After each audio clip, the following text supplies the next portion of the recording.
All right, let me once again focus on the arrest of Arvind Kejriwal. Now, this is a story that is being followed very closely in the US and Europe as well. The Indian government summoned America's acting Deputy Chief of Mission after their State Department spokesperson called for a fair and timely legal process for Delhi Chief Minister Kejriwal. Citing strong objections to the remarks, the MEA said that nations are expected to be respectful of others' sovereignty and internal affairs. The US government's remarks come days after Germany's Foreign Office said that Arvind Kejriwal is entitled to a fair and impartial trial. The Indian government also lodged a strong protest, calling Germany's comments biased and unwarranted. We're now joined by former diplomat K.C. Singh. Ambassador Singh, thank you very much for joining us on the show. Thank you. Ambassador, do you get a sense that in the recent past, we've not seen a case where any issue between India and US has deteriorated to such an extent where we had to summon a diplomat?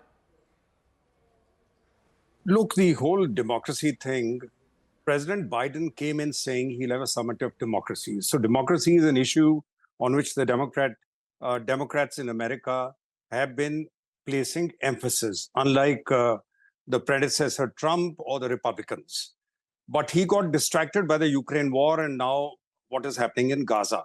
But even then, a summit of democracies did take place, though virtually. And India also has been projecting itself as the mother of democracies. We've been upfront where democratic summits are concerned. Now, you can't have it both ways. You can't say you're a mother of democracies at the same time when countries which are friendly, almost allies of yours, they start questioning your credentials and you get very touchy. Now, it's happened with the Americans before. You see, after the Niger issue, we basically attacked the Prime Minister of Canada very strongly. But when it came to the Pannu issue, and we found what had happened in New York, and the Americans had proof that some Indian officials were involved in executing or trying to execute an assassination, then India was much more moderate.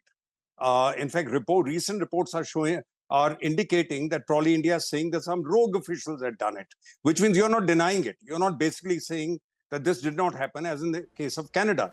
So you may pile on to Germany, but where America is concerned, India has always been a little more reluctant to frontally take them on. And remember, it is not the first chief minister to be arrested. You have the Jharkhand chief minister arrested. You got ED visiting almost every opposition leader who has not joined the BJP or who is likely to challenge the BJP. It's happened in Bihar.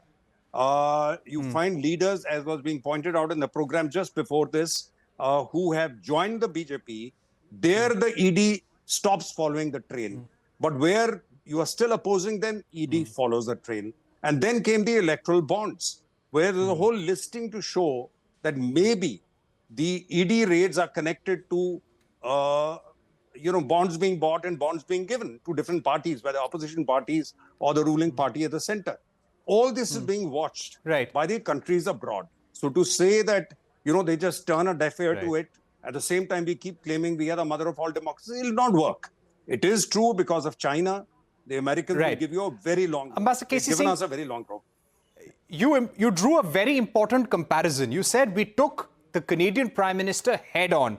We were scathing in our remarks against Canada when it came to the Niger case and when it came to the Gurpatwant Singh Pannu case. But when it happened with the United States, when those charges were publicly repealed by the US Department of Justice, we were moderate in our response. We set up an inquiry showing that we were ready to cooperate with the United States. Now, the summoning of the US diplomat, the wording of the MEA statement, lodging a protest with the US government, do you think this is a step further, saying that we will not tolerate this and this is a message to the United States? Would you say that? I think with the elections coming up, obviously sensitivity is much greater here. They don't want, with the electoral bonds issue still in the public space, with opposition taking it up, with India alliance, calling for a big protest in Delhi at the end of the month.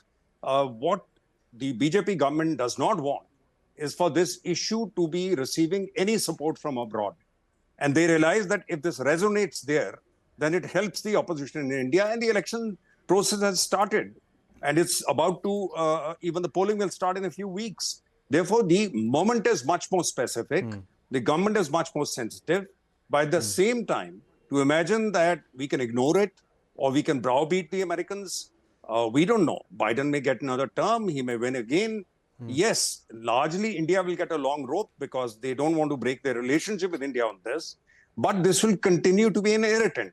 To imagine that we Americans will look the other way would be a mistake. So therefore, this has to be dealt with because progressively the impression has gathered over the last month or 2 months or 3 months that the ruling party at the center has been using all levers at its command in a manner that is unleveling the play field, which is a precondition to any democratic, free and fair election.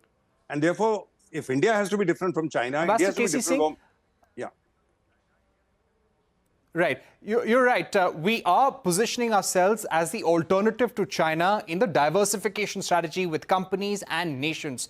Now, when it comes to relations with the United States, do you think this is something which will just be a blip and we will get over this immediately? The larger picture of India-US ties remains intact for the future? Or do you think this will become a factor in determining the course of future business, investment and government-to-government relations?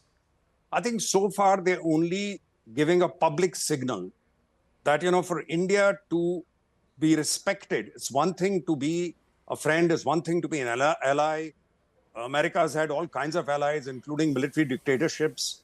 They put up with all kinds of pseudo-elections. They will protest about the election in Russia. They will not protect in Egypt. But India will be treated according to a different standard because we are a major power. We have an aspiration to be a major power. And if you have an aspiration to be the counterpoint in Asia and globally to China, then we can't be another China. You can't be another that the Americans are sending. They're not about to break relations with you. It's not about to affect your relations as yet. But then we still have 2 months of electioneering left.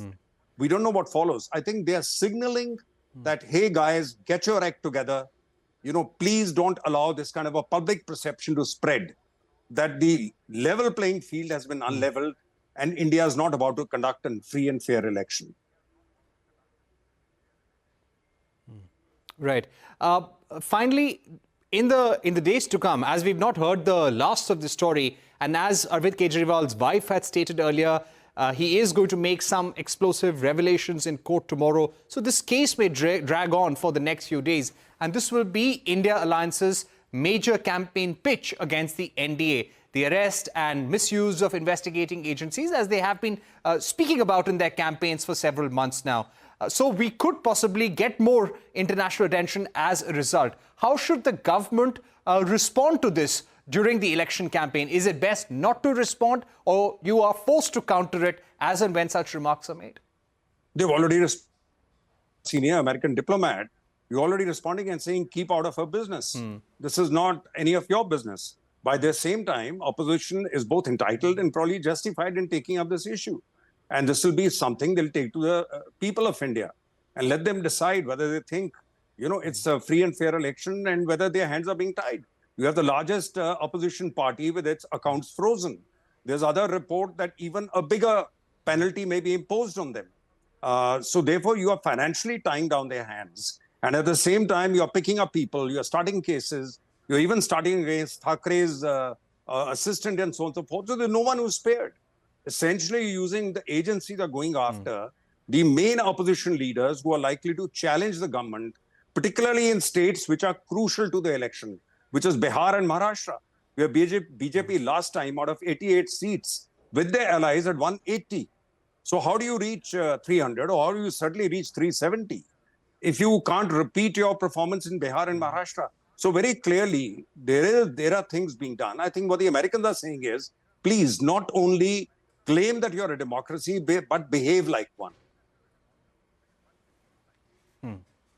All right, so that is the advice coming in from the United States. And one quick question, if I were to ask about the American reaction on the summons. Considering here you had the Deputy Chief of Mission who was summoned, could this have a reaction in the United States as well?